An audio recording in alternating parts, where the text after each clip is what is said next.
Morning everyone. तो कैसे हैं आप लोग? आशा करते हैं कि आप लोग ठीक हो। तो करते हैं आज की वीडियो स्टार्ट। तो आज का क्वेश्चन रहेगा the value of current I end voltage V in A given circuit will be. जैसा कि इस डायग्राम में दिखाई दे रहा है कि करंट की वैल्यू और पोटेंशियल की वैल्यू वी की वैल्यू क्या रहेगी। तो उसके लिए हम सॉल्यूशन करना स्टार्ट करते हैं। सबसे पहले हम देखेंगे कि इस सर्किट का जो नेट रेजिस्टेंस है वो कितना है। उसके लिए हमने देखा ये 2 ओम और ये 2 ओम और ये 2 ओम तीनों के तीनों किसके अंदर हमें सीरीज में नजर आ रहे हैं और ये क्या है पैरेलल में। तो इनको अगर मैं सीरीज में जोड़ूंगा तो सीरीज में क्या हो जाएगा, इसका 6 ओम आ जाएगा। 2 ओम 2 ओम 2 ओम डायरेक्ट ऐड कर दिया। फिर 6 ओम क्या उसके पैरेलल में, यानी कि 1/RP इक्वल टू कितना हो जाएगा 1/6 प्लस 1/6। तो इसका आंसर आ जाएगा कितना 6 एलसीएम ऊपर 2 रेसिप्रोकल कर दिया तो आरपी की वैल्यू कितनी आ गई 3 ओम आ गया। यानी कि इस जो सर्किट है उसका नेट रेजिस्टेंस है वो कितना आ गया 3 ओम हो गया। फिर क्या देखा हमने कि 3 ओम रेजिस्टेंस के बाद में पोटेंशियल हमारे पास में कितना 12 वोल्ट। करंट की वैल्यू क्या आ जाएगी I equal to V/R। V potential कितना 12 डिवाइडेड बाय रेजिस्टेंस कितना 3।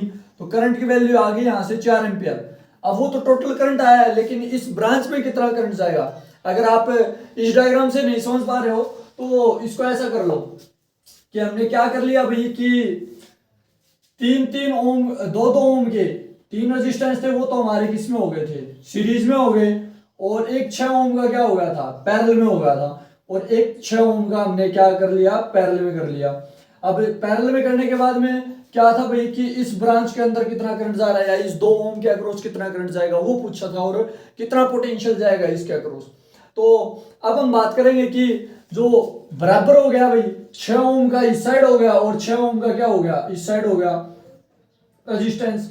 अब करंट है, करंट के पास में दो रास्ते हैं तो क्या हो जाएगा इक्वली डिवाइड हो जाएगा। इसका मतलब जो I1 की वैल्यू आएगी वो 2 एम्पियर आएगी। करंट की वैल्यू कितनी आ गई 2, क्योंकि 4 था 4 को क्या कर दिया 2 से डिवाइड, तो कितना आ गया 2 एम्पियर करंट आ गया हमारे पास में कि 2 एम्पियर करंट जा रहा होगा किससे 2 ओम के अक्रॉस।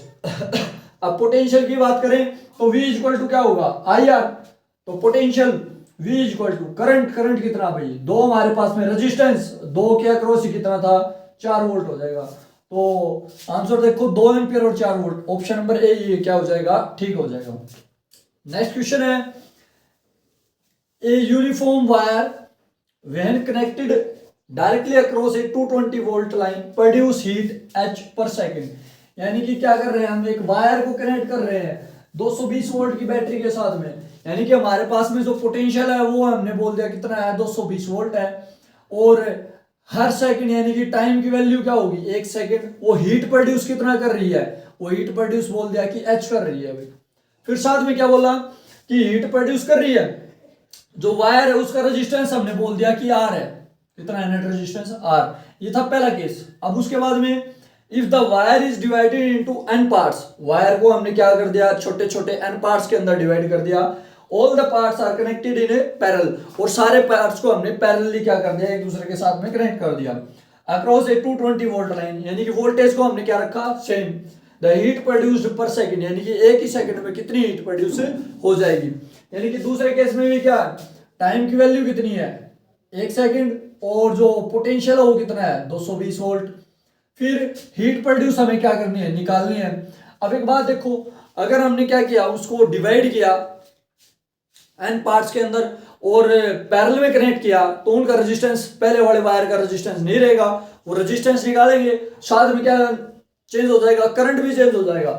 पहले देखो हीट प्रोड्यूस क्या आ रही थी H इक्वल टू I²RT आ रही थी। अब जो नई हीट प्रोड्यूस आई वो H डैश बोल दी, क्या बोल दी H डैश।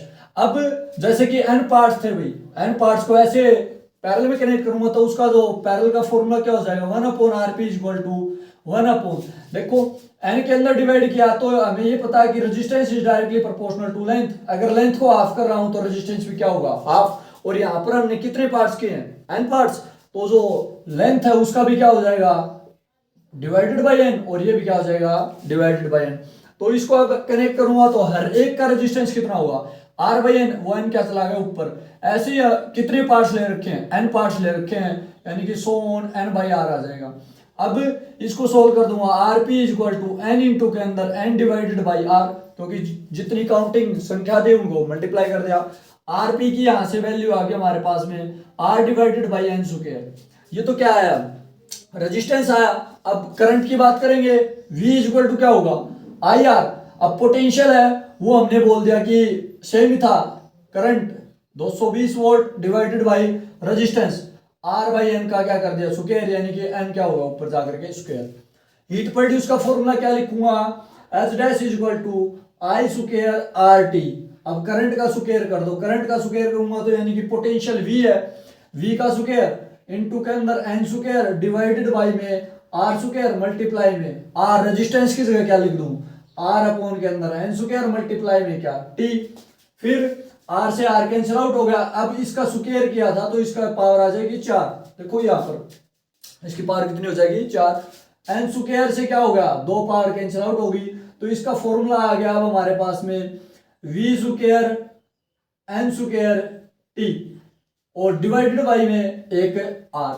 यहां पर अगर हम बात करें तो एच इज इक्वल टू क्या आएगा भाई, करंट है वो V by R, V by R है तो क्या हो जाएगा V स्क्वायर आर स्क्वायर होगा, एक आर से आर कैंसिल आउट होगा, ये हो जाएगा। अब इनका रेशियो कर देंगे एच और एच डैश का, H divided by H dash is equal to क्या भी V square T divided by R और अपॉन में क्या भी एन स्क्वायर इंटू के अंदर V square T divided by के अंदर आर, ये इससे कैंसिल आउट हो जाएगा तो हीट प्रोड्यूस की वैल्यू कितनी आ जाएगी, H divided by N square आ जाएगा। तो heat produce H by N square जो है किस में है, ऑप्शन नंबर बी में है। तो एक बार आप पॉज करके इसको दोबारा से देखिए। नेक्स्ट है भाई, when the diameter of a wire is double its resistance becomes, यानी कि हम क्या कर रहे हैं कि किसी भी वायर का जो डायमीटर वो हम 2 टाइम्स कर रहे हैं तो उसका जो रेजिस्टेंस है वो क्या हो जाएगा, कितना हो जाएगा। तो उसके लिए देखो डायमीटर की टर्म में हम क्या कर रहे हैं, एक रेजिस्टेंस का फॉर्मूला लिख रहे हैं। आप लोगों ने ये पढ़ा होगा कि जो रेजिस्टेंस है वो फैक्टर्स किस किस फैक्टर के ऊपर डिपेंड करता है, वहां से रेजिस्टेंस का फॉर्मूला आता है R is equal to rho L by A. Area of cross section क्या होगा, कोई भी वायर वो सर्कुलर होगी तो क्या हो जाएगा रो एल अपॉन के अंदर पाई आर स्क्वायर। अब रेडियस की टर्म में हो गया ये, अगर डायमीटर की टर्म में लिखूंगा तो पाई बाई 4 डी स्क्वायर हो जाएगा। कैसे, क्योंकि रेडियस है वो क्या होती है डायमीटर की हाफ, रेडियस की जगह डी बाई 2 पुट कर दिया तो क्या आ जाएगा डी स्क्वायर बाई 4।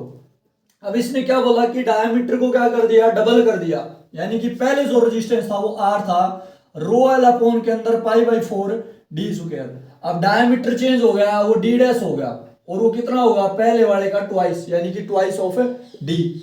अब क्या कर दिया भाई, नया रेजिस्टेंस आ गया आर डैश, वो क्या होगा R dash is equal to resistivity को ने चेंज किया, यानी कि वायर को टेम्परेचर भी नहीं चेंज किया और नहीं उसकी क्या उसका मटेरियल चेंज किया, तो लेंथ भी क्या रही सेम पाई बाई 4, डी की जगह क्या कर दिया डी डैश का स्क्वायर, क्या आ गया अभी रो एल अपॉन के अंदर पाई बाई 4 और डी डैश की जगह पुट कर दिया मैंने 2d का स्क्वायर, तो कितना आ गया R dash is equal to rho L upon के अंदर पाई बाई 4 और ये जो 4 है यहां पर आ गया डी स्क्वायर। इस 4 से इस 4 को कैंसिल आउट नहीं करेंगे क्योंकि हमारे पास में ऑलरेडी ये फॉर्मूले में गिवन है। तो ये क्या हो गया पहले वाला रेजिस्टेंस, तो R dash is equal to क्या होगा आर बाई 4, यानी कि मैं क्या लिख दूंगा 1/4 और 1/4 है ऑप्शन नंबर डी, ये हो जाएगा ऑप्शन में करेक्ट।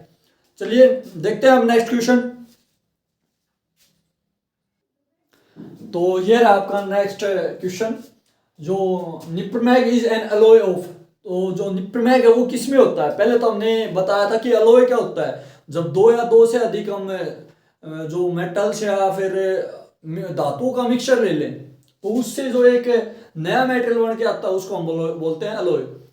फिर जो एलॉय की बहुत सारी चीजें बनाई जाती हैं, जैसे कि अगर हम बात करने लग जाएं कि इसका कल हम एक पिछली वीडियो में हम बात कर रहे थे, वो बात कर रहे थे हम किसकी, एक प्रेस की, इलेक्ट्रिकल आयरन की बात कर रहे थे, उसके अंदर यूज किया जाता है, जो इलेक्ट्रिकल हीटर है उसके अंदर यूज किया जाता है, रोड है उसके अंदर यूज किया जाता है।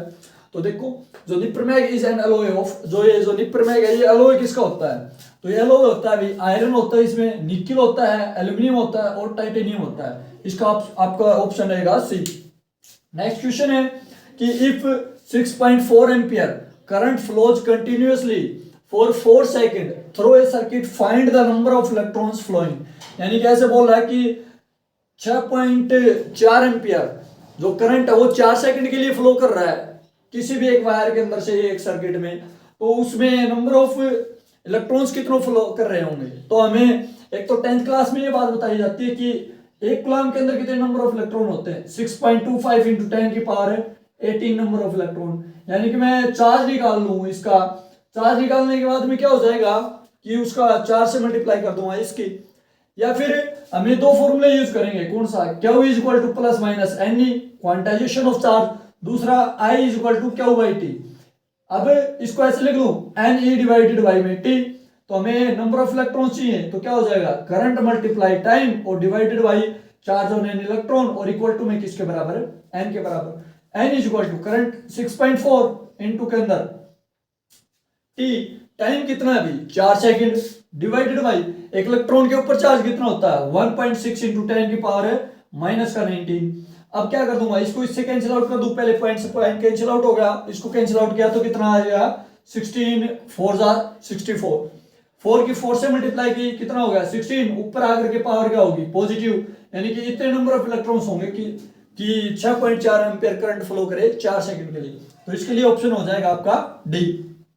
नेक्स्ट है कि correct order of resistivity of a material at 20 degree Celsius. तो एक पहले वीडियो में ही बात की थी, तो जो रेजिस्टिविटी है उसका मटेरियल का ऑर्डर क्या होगा, सबसे पहले रहेगा कंडक्टर, फिर उसके बाद में अलॉय और उसके बाद में इंसुलेटर। तो कंडक्टर इंसुलेटर ये तो गलत हो गया, अलॉय इंसुलेटर ये भी गलत हो गया, ये भी गलत हो गया, कंडक्टर अलॉय और फिर इंसुलेटर। जो कंडक्टर्स हैं उनकी जो रेजिस्टिविटी होती है वो कम, फिर इंसुलेटर्स की, फिर अलॉय की और फिर किसकी, इंसुलेटर्स की। तो आप लोगों ने देखा कि ये भी आया था एक पहले क्वेश्चन कि जो स्पेसिफिक रेजिस्टिविटी अलॉय की क्या रहेगी, तो उसका हाई मेल्टिंग पॉइंट था और लो स्पेसिफिक रेजिस्टिविटी थी अलॉय की। तो नेक्स्ट क्वेश्चन है आपका, देखो, तो नेक्स्ट क्वेश्चन है the value of net resistance between points A and B, A और बी पॉइंट्स के बीच में जो नेट रेजिस्टेंस है उसकी वैल्यू क्या हो जाएगी। तो हम क्या करें, सबसे पहले एक साइड से करंट चला लें, सपोज करो कि हमने यहां से करंट चला लिया आई, यहां पर पहुंचा करंट आई, डिवाइड हो गया, यहां पर चला गया I1 और यहां पर चला गया I2। अब क्या होगा भाई, जो I1 करंट इसके पास में, I1 इसके पास में, I1 इसके पास में, और दोनों फिर आ करके इस पॉइंट पर मीट करेंगे, नेट करंट क्या बन जाएगा आई।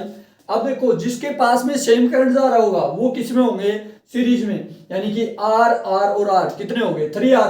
अब क्या करूं मैं, ये जो 3R हो गया, R resistance R resistance R resistance, अब इस 3R को मैं क्या कर लूं, एक रेजिस्टेंस बना लूं, और इसको एक रेजिस्टेंस बना लिया मैंने, कितना, ये लिख दिया इसको 3R।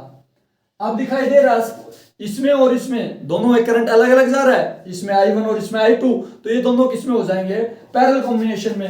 पैरेलल में कैसे ऐड करेंगे हम भाई, 1/3R और प्लस में 1/R, क्या ले लिया 3R है, एलसीएम ले लिया, क्या चला गया भाई 1 प्लस का 3, तो इसका रेसिप्रोकल कर दूं, अब क्या आ गया भाई, ये आ गया 3R डिवाइडेड बाई 4, यानी कि अब क्या कर दिया, इसको हटा करके मैंने और क्या बना दिया, एक रेजिस्टेंस बना दिया, वो कितना होगा 3R डिवाइडेड बाई 4 ओम का होगा। अब यहां से करंट चला आई, वो डिवाइड ही नहीं होगा, तो सेम करंट है, तीनों के पास में जा रहा है, अब तीनों किस में हो जाएंगे, सीरीज में। तो जो नेट रेजिस्टेंस आ जाएगा वो कितना आ जाएगा, R प्लस का R, ये दोनों को ऐसे, और प्लस में कितना भाई 3R बाई 4, कितना आ जाएगा इसका 4, एलसीएम ले लिया, कितना होगा भाई 4 प्लस 4R प्लस 4R और प्लस में कितना 3R, कितना होगा 4 4 8 और 3 11, यानी कि 11R अपॉन में 4, और ये सीरीज में थे, रेसिप्रोकल करने की जरूरत नहीं है, तो ऑप्शन हो जाएगा हमारा कौन सा, सी का, यानी कि 11/4 इंटू के अंदर R।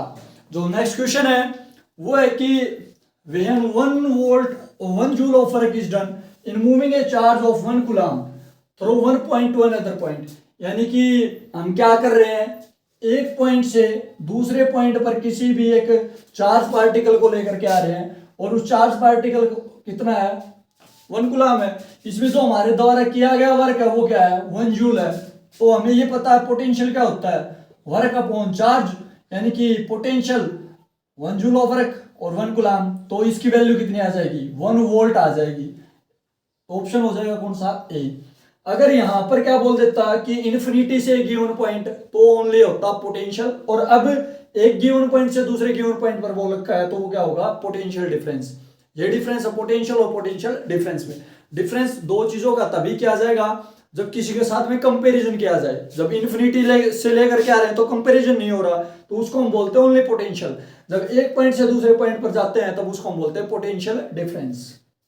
नेक्स्ट क्वेश्चन है, a certain household has consumed 200 unit of energy during a month, it's value in joule will be. यानी कि क्या कह रहा है कि 200 यूनिट है और हमें पता है कि एक यूनिट है वो किसके बराबर होती है भाई, 1 किलोवाट आवर के बराबर होती है। और 1 किलोवाट आवर के अंदर कितना जूल ऑफ एनर्जी होता है, वो होता है भाई 3.6 इंटू 10 की पावर 6। यहां से आया था ये देखो, जो 1 जूल है अभी हमने बात की थी, देखो 1 जूल और 1 वाट है वो क्या होगा, बराबर होगा। कैसे, पावर इज इक्वल टू क्या होता है, वर्क अपॉन टाइम। क्या होगा भाई यहां से अगर मैं बात करूं, इसकी एनर्जी जूल और इसकी क्या सेकंड पावर की क्या होगी, वाट। तो वाट है वो किसके बराबर है, वाट है वो जूल पर सेकंड के बराबर है। अगर मैं जूल को बोलूं तो क्या हो जाएगा, वो वाट सेकंड के बराबर हो जाएगा उस साइड जाकर के। तो मैं इस किलोवाट आवर को वाट सेकंड में कन्वर्ट कर रहा हूं। अब वाट सेकंड में कैसे कन्वर्ट करूंगा, किलोवाट को वाट में लेगा 10 की पावर 3, आवर को सेकंड में लेगा तो कितना 3600। अब इसकी मल्टीप्लाई करूंगा तो इतना ही आएगा 3.6 इंटू 10 की पावर 6। अब 200 यूनिट में कितनी हो जाएगी, तो इसको 200 से मल्टीप्लाई कर दूं, 200 मल्टीप्लाई 3.6 इंटू 10 की पावर 6, पावर 2 कितना हो गया भाई 2 इंटू के अंदर 3.6 इंटू 10 की पावर 8, और इसको मल्टीप्लाई करूंगा तो कितना हो जाएगा 7.2, यानी कि कौन सा हो जाएगा, ऑप्शन नंबर डी। नेक्स्ट है, a wire of resistance R is stretched to twice of its original length, the new resistance will be. यानी कि अब की बार क्या किया हमने, एक जो वायर ली और उसको हमने क्या कर दिया, खींच करके, और उसकी जो लेंथ है उसको डबल कर दिया। जब भी ये जो स्ट्रेच वर्ड आ जाए या फिर कंप्रेस वर्ड आ जाए तो हम क्या करते हैं, जैसे वायर को खींचा हमने, खींचा तो उसका area of cross section automatically उतना ही ले लेना जितनी उसकी वायर को हमने डबल किया है, ट्रिपल किया है, कितना भी। अगर कंप्रेस की बात करेगा तो एरिया ऑफ क्रॉस सेक्शन उतना ही इंक्रीज हो जाएगा। अभी इसने बोला कि जो उसकी लेंथ थी, पहले तो रेजिस्टेंस था R is equal to rho L by A. अब क्या हो गया, रेजिस्टेंस वो कितनी होगी खींचने के बाद में, एल बाई 2 होगी। अब जो उसका एरिया ऑफ क्रॉस सेक्शन क्या हो जाएगा, जो area of cross section automatically half हो जाएगा, क्योंकि खींचा है तो वो जो वायर है वो कैसी हो जाएगी, थिन हो जाएगी। तो नया resistance R dash is equal to rho L dash divided by में ए डैश। क्या होगा यहाँ से भी ट्वाइस ऑफ इट्स लेंथ किया, तो यहाँ पर क्या होगा कि ट्वाइस ऑफ लेंथ किया, ये गलती से होगा कि ट्वाइस ऑफ इट्स लेंथ कर दिया, यानी कि वायर को खींचा तो लेंथ है वो 2 टाइम्स हो गई। रो इनटू के अंदर एल डैश की जगह 12 अपॉन के अंदर ए डैश की जगह क्या बोल दिया हमने, ए बाई 2 को क्या ले गए ऊपर, कितना आ गया 4L अपॉन के अंदर ए। ये क्या था पहले वाला रेजिस्टेंस, तो नया रेजिस्टेंस क्या आ गया 4 टाइम्स। तो इसके लिए ऑप्शन हो जाएगा हमारा ए। ये थे आज के कुछ क्वेश्चंस, मिलते हैं नेक्स्ट वीडियो के साथ में। Till then stay tuned with 18 era. Thank you.